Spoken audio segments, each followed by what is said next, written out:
Hello, नमस्कार मेरे प्यारे साथियों। मैं निशांत गोयल स्वागत करता हूं हमारे यूट्यूब चैनल में। तो डेली करंट अफेयर्स में हम देखेंगे आज 14 जून 2020 की खतरनाक खबरें। तो इस वीडियो को ध्यान से पूरा अंत तक देखिए। इसकी पीडीएफ आपको मेरे टेलीग्राम चैनल पर मिल जाएगी। तो चलिए मेरे प्यारे बालकों, स्टार्ट करते हैं हमारी आज की क्लास। और ये रहा फर्स्ट क्वेश्चन हमारे कंप्यूटर मोबाइल स्क्रीन पर। कोरोना वायरस से प्रभावित देशों के मामले में भारत किस देश को पीछे छोड़कर चौथे स्थान पर आ गया है? तो इस क्वेश्चन का राइट आंसर होगा option number D, Britain. Corona virus से बुरी तरह प्रभावित देशों के मामले में भारत ब्रिटेन देश को पीछे छोड़कर चौथे स्थान पर आ गया है। भारत से पहले रूस, ब्राज़ील और अमेरिका हैं। फर्स्ट नंबर पर है अमेरिका, सेकंड पर है ब्राज़ील, थर्ड पर है रशिया और फोर्थ पर ब्रिटेन को पीछे छोड़कर आ गया है इंडिया।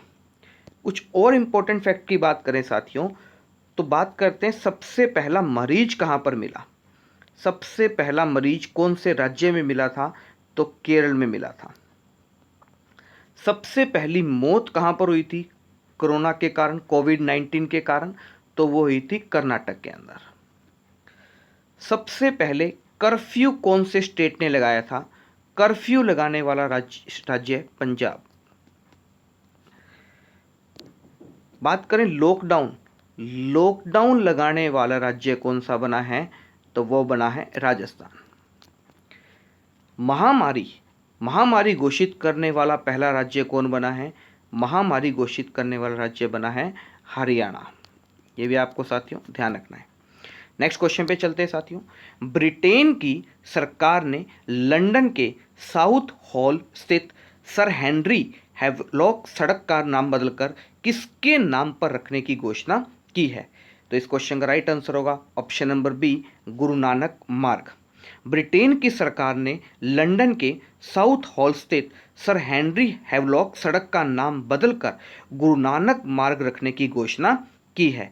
हाल ही में ब्रिटेन में ऐसी धरोहर, ऐसी साइट्स का नाम बदलने की क्या मांग चल रही है जो ब्रिटिश हुकूमत के दौरान भेदभाव और जुल्म करने में शामिल हुई हो?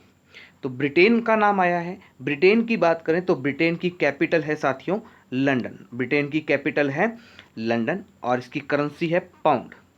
ब्रिटेन की करेंसी है साथियों पाउंड। और ब्रिटेन एक कैसा देश है, ध्यान रखना है, ब्रिटेन एक विकसित देश है। इट्स ए डेवलप कंट्री, एक विकसित राज्य, विकसित देश है ब्रिटेन। ब्रिटेन की बात करें तो ब्रिटेन की क्वीन है, आपको ध्यान रखना है, एलिजाबेथ सेकेंड। नेक्स्ट क्वेश्चन पे चलते हैं साथियों। भारतीय रिजर्व बैंक ने उत्तर प्रदेश के कानपुर में स्थित किस बैंक पर 6 महीने के लिए नए कर्ज देने और जमा स्वीकार करने से रोक लगा दी है? तो इस क्वेश्चन का राइट आंसर होगा option number D, peoples cooperative bank. भारतीय रिजर्व बैंक ने उत्तर प्रदेश के कानपुर में स्थित पीपल्स कोऑपरेटिव बैंक पर 6 महीने के लिए नए कर्ज देने और जमा स्वीकार करने से रोक लगा दी है। तो इस आदेश के मुताबिक न ही इस बैंक से ग्रांट हो पाएगा और न ही पुराने लोन की रिवेन्यू कर पाएगा। किसने किया है ये? आरबीआई ने। आरबीआई की बात करें तो आरबीआई एक्ट कब आया?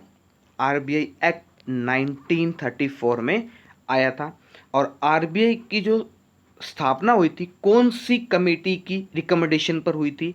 Hilton young committee. ध्यान रखना है, हिल्टन यंग कमेटी। इसी कमेटी की सिफारिश पर हमारे भारत देश में RBI, reserve bank of India की स्थापना की गई थी। नेक्स्ट क्वेश्चन पे चलते हैं साथियों। हाल ही में सरकार ने जुलाई 2017 से जनवरी 2020 के बीच जीएसटी बिक्री रिटर्न नहीं करने पर मैक्सिमम कितने रुपए जुर्माना लगाया गया है? इस क्वेश्चन का राइट आंसर है 500 रुपये।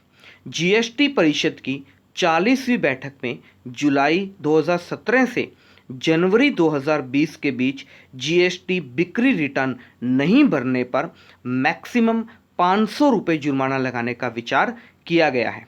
इसके अतिरिक्त छोटे टैक्स पेएबल, जो छोटे करदाता होते हैं, उनको भी 30 सितंबर, ध्यान रखनी है डेट, 30 सितंबर 2020 तक रिटर्न्स भरने का समय दे दिया है कि अपनी जो रिटर्न है वो आप 30 सितंबर 2020 तक भर सकते हो। जीएसटी की बात करें तो जीएसटी के लिए कौन सा आर्टिकल है हमारे कॉन्स्टिट्यूशन के अंदर? आर्टिकल 279 ए में क्या है? जीएसटी के बारे में बताया गया है। और जीएसटी को बनाने के लिए कौन सी कमेटी बनाई गई थी? जीएसटी को बनाने के लिए विजय केलकर कमेटी बनाई गई थी, विजय केलकर समिति बनाई गई थी। नेक्स्ट क्वेश्चन पे चलते हैं साथियों। हाल ही में आनंद मोहन जोशी का निधन हो गया है, वह किस भाषा के कवि थे? तो इस क्वेश्चन का राइट आंसर होगा ऑप्शन नंबर सी, उर्दू। वह उर्दू भाषा के क्या थे? कवि थे। व्योवृद्ध उर्दू कवि आनंद मोहन जोशी का नोएडा स्थित अपने आवास पर निधन हो गया है और उनकी उम्र थी 93 वर्ष। इनका जन्म हुआ था 1926 के अंदर, ओल्ड दिल्ली में इनका जन्म हुआ था साथियों। नेक्स्ट क्वेश्चन पे चलते हैं। हाल ही में किस कपड़ा उद्योग ने एंटी वायरल टेक्सटाइल तकनीक अपने परिधान उत्पादन में प्रयोग करने की घोषणा की है? तो इस क्वेश्चन का राइट आंसर होगा अरविंद लिमिटेड। अरविंद लिमिटेड ने यह तकनीक कपड़ों के माध्यम से रोगजनकों के संचारण की क्षमता को कम करने में मददगार करेगा।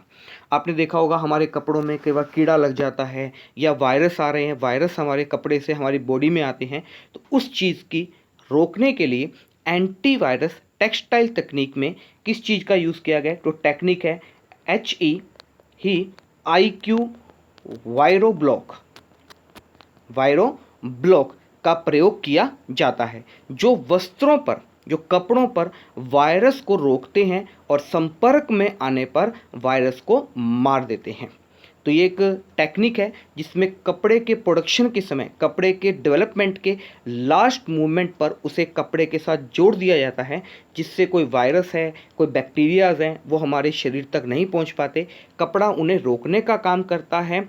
दूसरा, अगर वो कपड़े के संपर्क में आते हैं तो उसे वहीं पर वो नष्ट कर देते हैं। तो ऐसा करने वाला कौन सा इंडस्ट्री आगे आया है? अरविंद लिमिटेड ये चीज़ लेकर आएगा टेक्सटाइल के अंदर एंटीवायरस के बारे में। नेक्स्ट क्वेश्चन पे चलते हैं साथियों। सड़क परिवहन मंत्रालय ने कोरोना वायरस की वजह से वाहनों के सभी दस्तावेजों की वैलिडिटी कब तक बढ़ा दी है? तो इस क्वेश्चन का राइट आंसर होगा ऑप्शन नंबर सी, 30 सितंबर। सड़क परिवहन मंत्रालय ने कोरोना वायरस की वजह से वाहनों के ड्राइविंग लाइसेंस व फिटनेस समेत सभी दस्तावेजों की वैलिडिटी को 30 सितंबर तक बढ़ा दिया है। लाइसेंस होते हैं, जैसे हमारे पोल्यूशंस होते हैं, बीमा होते हैं, इंश्योरेंस होता है, तो इन सब के डॉक्यूमेंट्स की फिटनेस आगे वैलिडिटी को कितना बढ़ा दिया है? 30 सितंबर तक बढ़ा दिया है। सड़क परिवहन की बात करें तो हमारे सड़क परिवहन मंत्री हैं नितिन गडकरी। ध्यान रखना है, नितिन गडकरी हैं हमारे सड़क परिवहन मंत्री। और इनका चुनाव सभा क्षेत्र कौन सा है, हमें ये भी पता होना चाहिए कौन से मंत्री का कौन सा चुनाव सभा क्षेत्र है, कहाँ से वो इलेक्शन लड़कर लोकसभा में आए हैं। तो नितिन गडकरी का चुनाव सभा क्षेत्र है नागपुर, महाराष्ट्र का एक शहर है नागपुर, इनका क्या है? चुनाव सभा क्षेत्र है। नेक्स्ट क्वेश्चन पे चलते हैं साथियों। किस राज्य ने पंचवटी योजना की शुरुआत की है? तो इस क्वेश्चन का राइट आंसर होगा option number D, Himachal Pradesh. Himachal Pradesh ने स्टार्ट करी है। हिमाचल प्रदेश की सरकार ने पंचवटी योजना शुरू की है। इस योजना को राज्य के रूरल एरिया में, ग्रामीण क्षेत्रों में सीनियर सिटीजन पर ध्यान देने के उद्देश्य से लॉन्च किया गया है। और इस योजना के तहत सरकार उद्यान व पार्क भी विकसित करेगी। मैक्सिमम मात्रा के अंदर सरकार पार्क का भी क्या करेगी? निर्माण करेगी। हिमाचल प्रदेश की बात आई है तो हिमाचल प्रदेश की कैपिटल है शिमला, ये सभी को पता है। एग्जाम में पूछा गया था हिमाचल प्रदेश की दूसरी राजधानी क्या है? हिमाचल प्रदेश की दूसरी राजधानी है साथियों धर्मशाला। ये आपको याद रख लेनी है। हिमाचल प्रदेश की दूसरी राजधानी क्या है? धर्मशाला है। करंट टाइम पे हिमाचल प्रदेश के सीएम हैं जयराम ठाकुर। जयराम ठाकुर। और बात करें करंट टाइम पे गवर्नर हैं तो गवर्नर हैं बंडारू दत्तात्रेय। बंडारू दत्तात्रेय। ये तो बात है करंट की, लेकिन कई बार हमारे एग्जाम में पूछा जाता है स्टेट के डेवलपमेंट के बाद, स्टेट बनने के बाद उसके पहले सीएम कौन थे। तो हिमाचल प्रदेश के पहले मुख्यमंत्री कौन थे, ये आपको ध्यान रखना है। फर्स्ट सीएम ये थे यशवंत सिंह परमार। यशवंत सिंह परमार। यशवंत सिंह परमार क्या थे, हिमाचल प्रदेश के पहले मुख्यमंत्री थे और वर्तमान में हैं जयराम ठाकुर। नेक्स्ट क्वेश्चन पे चलते हैं साथियों। हाल ही में किस शहर में नई एकीकृत बाढ़ चेतावनी प्रणाली IFLOWS का उद्घाटन किया गया है। तो इस क्वेश्चन का राइट आंसर है मेरे साथियों मुंबई। महाराष्ट्र के सीएम उद्धव ठाकरे ने मुंबई के लिए विकसित एक नई एकीकृत बाढ़ चेतावनी प्रणाली, जिसे कहा जाता है integrated food warning system, integrated food warning system का क्या किया है, उद्घाटन किया है। क्या इसका यूज़ क्या होगा, इसके उपयोग से 3 दिन पहले ही बाढ़ का अनुमान लगाया जा सकता है। तो चेन्नई के बाद ऐसा सिस्टम लॉन्च करने वाला देश का दूसरा शहर कौन बना है, तो दूसरा शहर कौन बना है, मुंबई। पहले ये ऑलरेडी लगा हुआ है कहाँ पर, चेन्नई के अंदर। तमिलनाडु की कैपिटल है चेन्नई, वहाँ पर लगा हुआ है। दूसरा लगाने वाला शहर कौन बना है, मुंबई। इसी के साथ आपको ध्यान रखना है कि 2021 में कैलकाटा व बेंगलुरु में भी ऐसे सिस्टम स्टार्ट किए जाएंगे। मुंबई की बात आई है तो मुंबई के रिलेटेड कुछ फैक्ट देखते हैं। महाराष्ट्र की बात करें तो महाराष्ट्र की कैपिटल क्या है, तो महाराष्ट्र की कैपिटल है मुंबई, ये सभी को पता है। लेकिन क्वेश्चन पूछा जाता है महाराष्ट्र की दूसरी राजधानी क्या है। महाराष्ट्र की दूसरी राजधानी है साथियों नागपुर। याद रखना है आपको, नागपुर। अभी मैंने आपको बताया नागपुर से किसका चुनाव सभा क्षेत्र था, नितिन गडकरी का क्या था, चुनाव सभा क्षेत्र था। मुंबई की बात करें, मुंबई के सीएम कौन हैं, तो मुंबई के सीएम हैं उद्धव ठाकरे। मुंबई के सीएम हैं उद्धव ठाकरे। मुंबई के गवर्नर हैं भगत सिंह कोश्यारी। मुंबई के गवर्नर हैं भगत सिंह कोश्यारी हैं, ये मुंबई के गवर्नर हैं। मुंबई मतलब महाराष्ट्र, महाराष्ट्र की स्थापना कब हुई, 1 मई 1960 को क्या हुई थी, महाराष्ट्र की स्थापना होती है। महाराष्ट्र स्थापना दिवस मनाया जाता है। बात करें अगर तो महाराष्ट्र के फर्स्ट सीएम कौन थे, महाराष्ट्र के पहले मुख्यमंत्री कौन थे, तो पहले मुख्यमंत्री थे यशवंत राव चौहान। यशवंत राव चौहान ये क्या थे, महाराष्ट्र के पहले मुख्यमंत्री थे और वर्तमान में हैं उद्धव ठाकरे। इसी के साथ आपको ध्यान रखना है महाराष्ट्र के अंदर या मुंबई की बात करें तो मुंबई में RBI का हेड ऑफिस है, मुंबई में ही सेबी का हेड ऑफिस है, मुंबई के अंदर ही BCCI का क्या भी हेड ऑफिस मौजूद है। नेक्स्ट क्वेश्चन पे चलते हैं साथियों। हाल ही में किसने गेंद को चमकाने के लिए लार के उपयोग करने पर प्रतिबंध लगा दिया है। आपने देखा होगा क्रिकेट मैच आप देखते होंगे तो खिलाड़ी क्या करते थे, बॉल को चमकाने के लिए, बॉल को साफ रखने के लिए अपने मुंह से लार का यूज़ करते थे, जिससे वो बॉल को साफ कर सकें, बॉल को चिकना कर सकें। तो अब उस पर, इस मुंह से जो लार निकलती है उस पर प्रतिबंध लगा दिया है। तो ये बैन किसने लगाया है, इस क्वेश्चन का राइट आंसर है ऑप्शन नंबर बी, अंतर्राष्ट्रीय क्रिकेट परिषद, इंटरनेशनल क्रिकेट काउंसिल। तो ICC ने गेंद को चमकाने के लिए लार के उपयोग करने पर प्रतिबंध लगा दिया है। ICC की बात करें तो ICC की इस्टेब्लिशमेंट कब हुई थी, स्थापना कब हुई थी, 1909 में। ICC का हेड ऑफिस कहाँ पर है, ICC का हेड ऑफिस है साथियों दुबई के अंदर है। और बात करें ICC के करंट टाइम पे चेयरमैन हैं, तो करंट टाइम पे चेयरमैन है शशांक मनोहर हैं, ICC के वर्तमान में अध्यक्ष। और इसी के साथ आपको ध्यान रखना है कि वर्ल्ड में क्रिकेट की सबसे बड़ी संस्था कौन सी है, तो वो है ICC, जो क्रिकेट वर्ल्ड कप ऑर्गेनाइज करवाती है।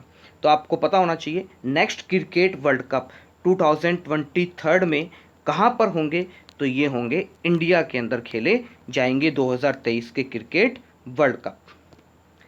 तो आज की वीडियो में आपके लिए इतना ही। वीडियो कैसी लगी मुझे कमेंट बॉक्स में कमेंट करके ज़रूर बताइए। और अधिक जानकारी के लिए मेरे टेलीग्राम चैनल को भी आप सभी ज्वाइन कर सकते हो। टेलीग्राम चैनल का लिंक मैंने डिस्क्रिप्शन बॉक्स में दे दिया है।